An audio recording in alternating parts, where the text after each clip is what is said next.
That's a wonderful comment, and actually a segue to my next question. Post-progression biopsy in our patients who develop resistance to targeted therapy.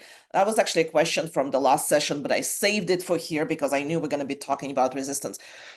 Do we biopsy the lesion that's growing? Do we biopsy any lesion? Do we even biopsy? How do you approach your post-progression biopsy decisions in a patient who developed resistance?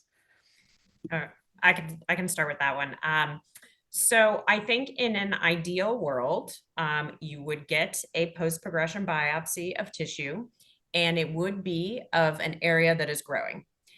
Because we do know that there are subclones, and areas that are not growing may not represent the overall changes that other areas might see. So if that is possible, I think that is what I would do. I think the second best would be an area that is lighting up on a PET scan.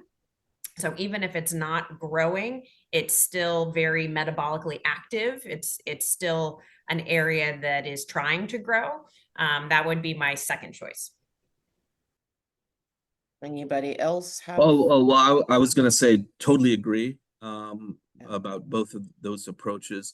The other thing I plead, and it's easy for me to say, is that if patients are offered the opportunity to get or to take part in a study where they're getting sampling, longitudinal sampling of disease upfront before therapy and at the time of progression, please sign up for it.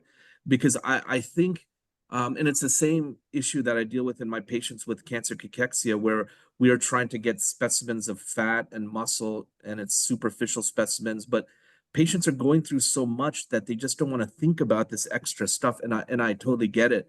But I will tell you that the more sets we get in the same patient as a function of time, the before and the after, will give us much greater clarity about what is driving the progression, the increased FDG avidity, and it will really probably give us some insight into what to do next down the line. So again, easy for me to say to take part in these studies, but I think if you do and you have a chance to do so, it will provide some incredible insight, I think.